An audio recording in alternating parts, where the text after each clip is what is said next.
This is NDTV, and you're watching NDTV Prime.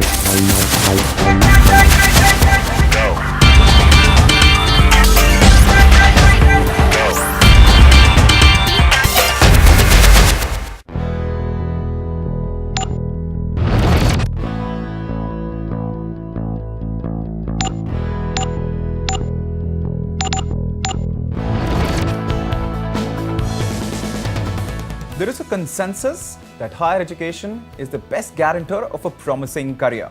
But with costs of higher education soaring, finding funds for your own in case you're a young professional looking to add another degree to your resume from a top-notch university, or your child's higher education could not be possible without strategic investment and planning.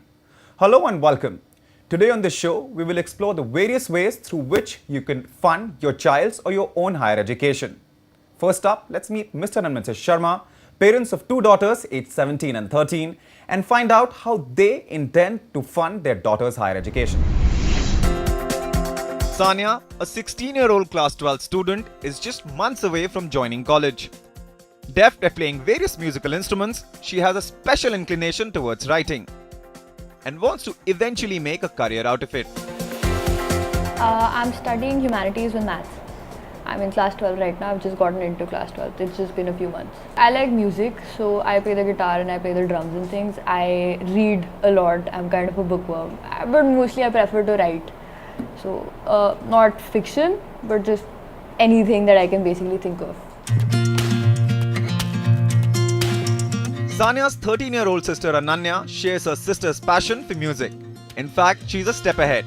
Ananya has already formed a music band with her school friends, but is perhaps a little too young to plan her studies and decide on her career options. I like music.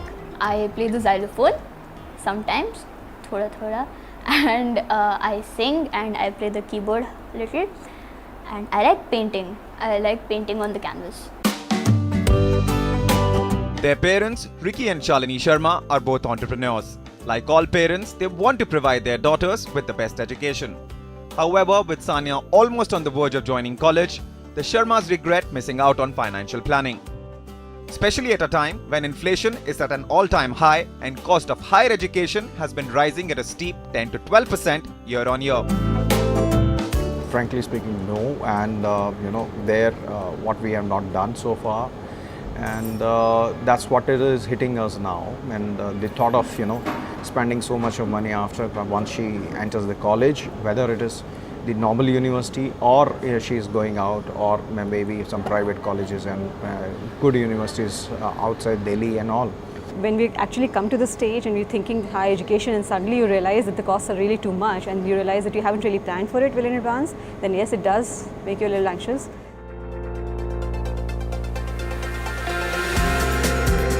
Their situation isn't very different from that of other parents. Considering that while earlier generations had it easy as the fee in government institutions was modest, the Sharmas agree that parents should start planning their child's education as early as possible. Idea is, yes, definitely we have not done it as our parents have not done it.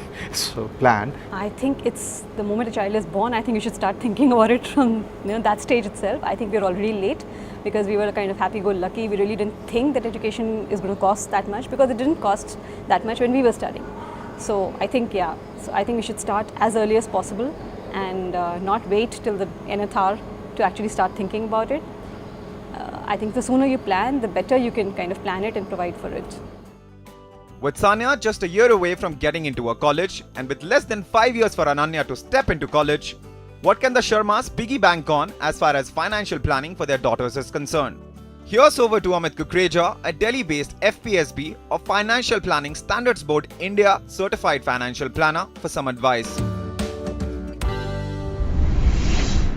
While Indian parents are known to go to any extent to fund their child's education, in many cases it's seen, if statistics are an indication, that often they fail to have a proper financial plan in place for it. I, along with Mr. and Mrs. Sharma, are now joined by Mr. Amit Kukreja, a certified financial planner, FPSB India. So, Mr. and Mrs. Sharma, let's perhaps we should start by talking about Sanya, I guess, and then we will talk about Ananya. Ananya being the younger one. She's 17, and in a year's time, she has to go to college. And while she is going to a college in India, of course, the kind of money which we're talking about here is, of course, in lakhs. I guess roughly 6 to 8 lakhs. Will that be safe to assume? 6 to 8 lakhs. And not much time before they have to come up with that kind of money. And in this context, it's very important to also realize that it's very important to have a plan. Yeah, absolutely. So given that her higher education is just a year away from today, did you earmark anything for her education fund? And did you create any asset that you thought 3-4 years ago that will be something that will help her get the education funds ready? See, frankly speaking, apart from some FDs or the mutual funds, being in real estate business for long, so I've earmarked something for her. It's an apartment of, it's about roughly value, today's value we can say about 50 lakhs, which I thought at that time like it'll be good enough for her high studies. I think that is the thing I have done so far, and this is the conscious decision we have taken at that time, both of us. So now you can suggest if it'll be good enough for her to take up the further studies. Of course, real estate assets do have a certain amount of money which can come from those assets when you sell them. But you were talking about the fact that if the need is now, the asset should be liquidated a couple of years before that. That's correct. See, it's very important that anytime you build an asset, that asset can be liquidated easily for the purpose for which you had earmarked that asset. In this situation, her education is of paramount importance, and we need to make sure that the assets are liquidated so that you have the liquidity with you so that you can fund it consecutively for 4 or 5 consecutive years. In this situation, it is a clear-cut case of selling the real estate that you have bought for her, and let's get that liquidity created in the bank and then invest that money so that it grows tax efficiently for next 3 to 4 years, with your option of partially withdrawing the money every year. Because you would be needing 6 to 8 lakhs a year. You don't need the entire corpus. The other corpus can stay invested in a tax efficient mutual funds or tax efficient fixed maturity plans or any other capital market based instrument. Right. And why do we have to liquidate those assets, real estate assets, so many years in advance? Because it's in the cyclical business situation, sometimes these assets, they don't sell when you need them the most. Right. You need to ensure that a good amount of your portfolio is in the liquid asset form. Right. Significant chunk, especially the corpus that is required, is huge. 3 years later, she wants to go for her post-graduation as well, for which, correct me if I'm wrong, Mr. and Mrs. Sharma, that she wants to go to a foreign country. Is that correct? Yeah. So in that case, of course, we're talking about another set of huge amount of money.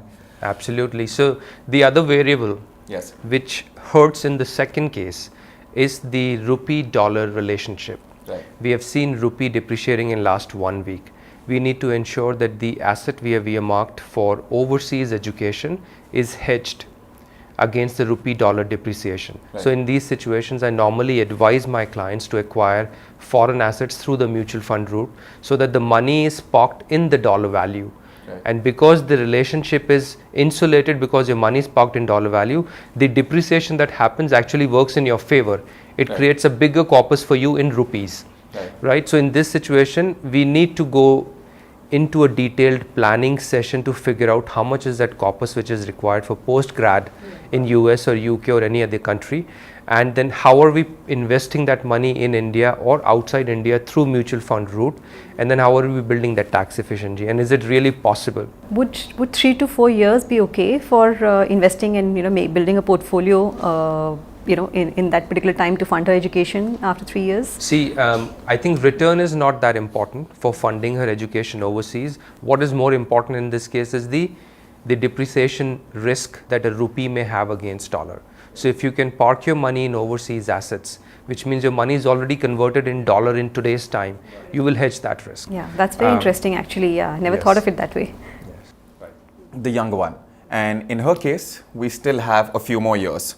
We really don't know what is it that she wants to do really, because it's too young, too early to actually figure out what she wants to do in life. Which could be very confusing for parents. I mean, you can plan only when you know what you want to do, right? So in this case, what kind of a plan should parents have? So in Ananya's situation, we have a better opportunity. Assuming we are starting from scratch, we can start our systematic investment plans in hybrid equity-based mutual funds. These are not too risky funds. These are very tax efficient, and since you have 5 to 6 years of time frame, at least for the first year of education, this money can go into equity markets. If you're investing about 36 to 37,000 rupees a month in hybrid equity funds, which are growing at the rate of 10% with tax efficiency, you'll be able to easily create a corpus of 30 to 35 lakhs in next 5 years.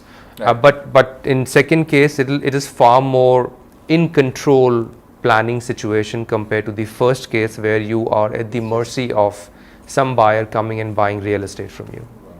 Assets. And in this case, broadly speaking, investing in a risky asset class would not be recommended at all. For the education goals, no. But for goals, but for goals which are 8 to 9 years away from today, yes, calculated risk can be taken. Just ensure that you are not buying things on a hearsay. Do the due diligence. Ideally, when should they start investing? I think it's an annual process. As you reassess your health parameters every year, you need to reassess your wealth parameters every year. As per experts, financial planning is the ideal way to find funds for higher education of your child or your own. But what if you haven't? And in case you have, but you need a little extra money? Find out how you can find those funds on the other side of this very short break.